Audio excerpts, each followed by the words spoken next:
Buenos días, señoras, señores, queridos amigos, querida Gypsy, querido Miguel. Para mí, para mi esposa que está aquí conmigo, para nosotros es un gusto estar aquí en Santo Domingo, hacerlo con ocasión de la inauguración de este centro que el estudio Valerio Gimignán Roa crea, un centro de pensamiento. Siempre es algo positivo y además en la concepción de Gypsy y de Miguel esto es un centro abierto donde todo el mundo tiene que poder decir lo que piensa y se pueda discutir sin violencia, sin virulencia, sin gritos, sino con tranquilidad, con argumentos, tratando de buscar consensos y no disensos. Pues eso ya es una maravilla y es un punto de apoyo en la sociedad civil para la construcción de una sociedad política más justa, ¿no? Entonces, ¿qué más puede pedir uno que participar en un acto así y hacerlo pues para hablar de lo que uno sabe? Lo que sabe uno pues fundamentalmente es derecho penal por muchos años de estudio.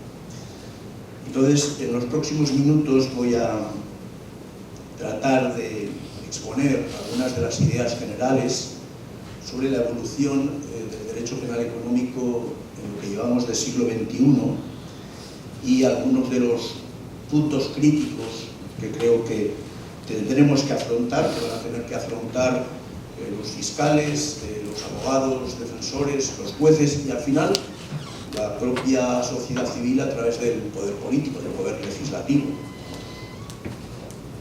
Para hablar de derecho penal económico, creo que es importante tener presentes 4 elementos, cada uno de los cuales tiene sus especificidades y cada uno de los cuales exige una consideración distinta. Por un lado, el derecho penal económico es un derecho penal empresarial, es decir, los delitos clásicos se cometen por autores individuales, a veces en marcos de codelincuencia, en el peor de los casos a través de bandas organizadas. El derecho penal económico tiene lugar en un marco organizativo, jerárquico, relativamente jerárquico, formal y en principio lícito. Eso es la empresa.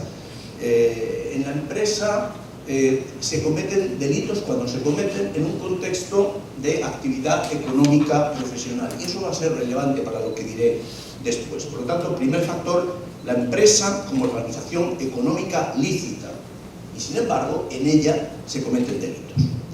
La gran pregunta es ¿por qué? ¿Por qué en una organización lícita, en principio, aparece en un determinado momento el fenómeno delictivo? Un fenómeno delictivo, además, que da lugar a responsabilidad. En el siglo XXI, ese delito que se comete en el marco de una empresa da lugar a responsabilidad de personas físicas, pero ya también de la propia persona jurídica titular del negocio económico que se canaliza a través de la actividad empresarial. Primer factor, primer elemento del fenómeno. El segundo, una legislación muy particular. El derecho penal, cuando interviene en la sociedad, tradicionalmente lo hace a través de tipos delictivos que le permiten descender directamente a esa realidad. El homicidio, el robo, la violación sexual, el hurto. En derecho penal económico es muy distinto, porque el derecho penal se encuentra previamente ya una tierra arada. ¿Una tierra arada por quién? Por el derecho privado y por el derecho público, regulatorio, administrativo. Es decir, el derecho penal se encuentra en un tercer nivel, de tal manera que mientras que el hurto es hurto y el robo es robo y la violación es violación, el derecho penal económico no se concibe sin el derecho privado, no se puede concebir sin el derecho administrativo. Sería una locura, podría ser, algunos legisladores lo han intentado, establecer regulaciones jurídico-penales económicas al margen del derecho privado y del derecho público, pero eso es un enorme riesgo habida cuenta del principio de unidad del ordenamiento jurídico, un gran principio del que, en mi opinión, no deberíamos separarnos, y un segundo principio fundamental, que es la subsidiariedad del derecho penal. Si jugamos con unidad del ordenamiento jurídico, 1, 2, subsidiariedad del derecho penal, parece claro que el derecho penal económico no debe construirse al margen del derecho público y del derecho privado. Tenemos, primer factor, empresa como organización de personas. Segundo factor, ley penal económica como ley accesoria. ¿Cuán accesoria? Esto es una pregunta muy importante que tiene distintas respuestas, pero en todo caso, en cierta medida accesoria del derecho privado, derecho de sociedades, derecho de propiedad industrial, intelectual, secreto de empresa, en fin, y derecho público. Segundo factor. El tercer factor, no irrelevante en el derecho penal económico, a mi juicio muy importante, es el proceso. El proceso penal está cambiando por razones que a unos les convencerán más que a otros, es decir, de un proceso enfocado al juicio oral, al descubrimiento de la verdad material y a la sanción justa, a un proceso gestado, gestionado a través de acuerdos, a través de mecanismos de finalización anticipada. Este fenómeno puede gustar más, les gusta más a quienes son partidarios de entender la administración de justicia como una gestión, como la gestión de un servicio público. Les gusta menos a quienes piensan que la misión del derecho penal aplicado a través de la administración de justicia es la consecución, limitada, claro, pero consecución de la justicia, de aquello que se merece. Por lo tanto, es un punto de discrepancia entre corrientes y entre naciones incluso.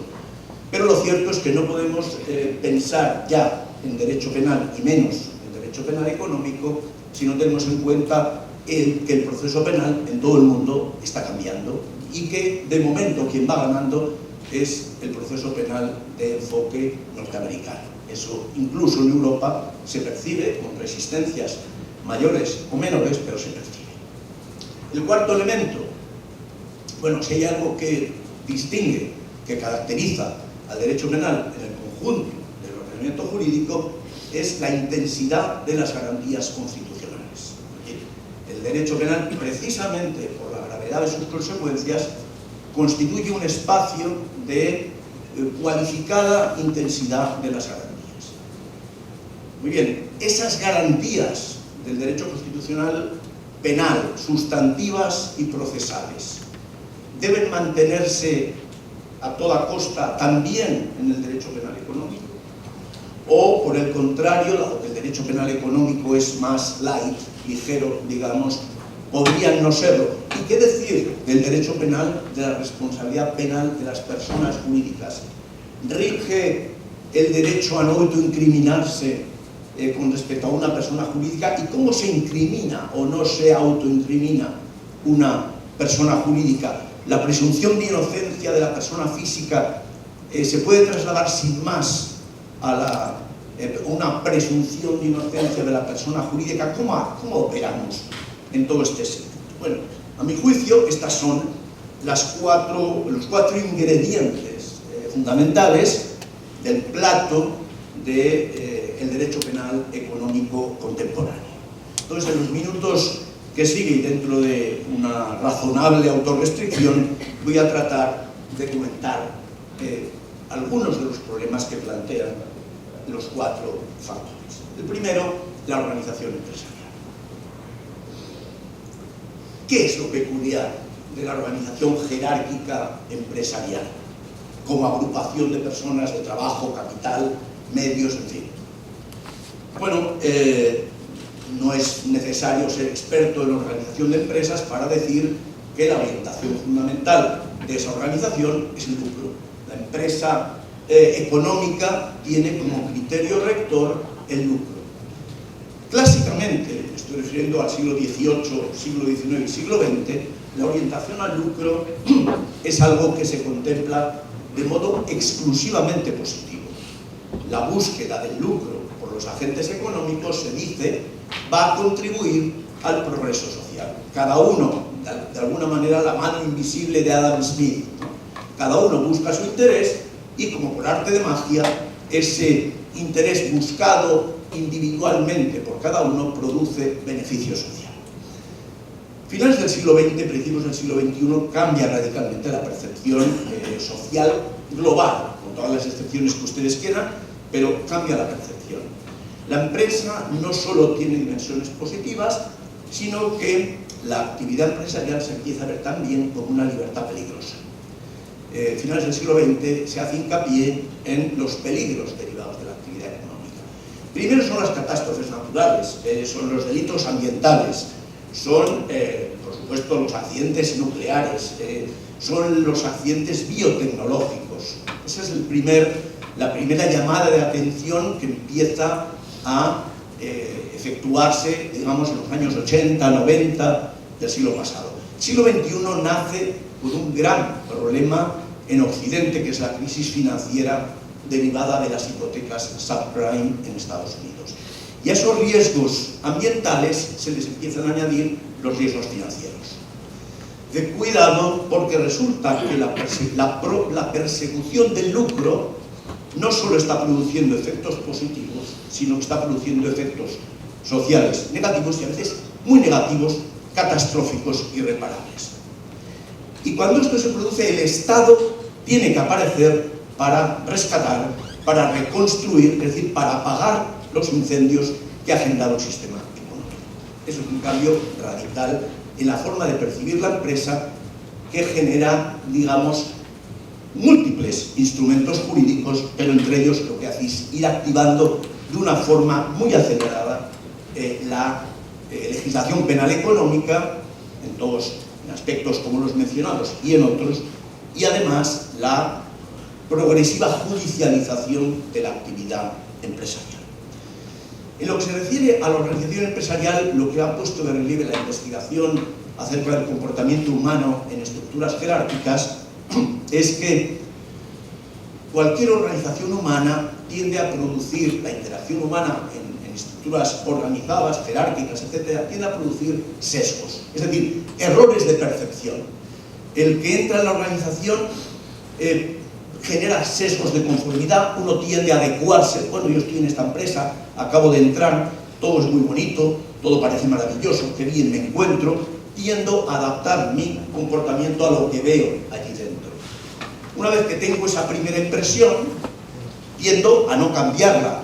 Son los llamados sesgos de conformidad o adaptación, sesgos de confirmación. ¿Eso qué quiere decir? Que pierdo capacidad crítica. Quien entra en la empresa va asimilándose al modo de hacer en esa empresa. Incluso los abogados internos de empresas, con estudios muy interesantes realizados en los Estados Unidos, pierden capacidad crítica y se convierten en un elemento más de la organización. No necesariamente para cometer hechos ilícitos, pero cuando aparece algo potencialmente ilícito, ese abogado interno no reacciona de alguna manera como elemento crítico corrector, sino que se deja llevar. E igualmente incluso los directores independientes.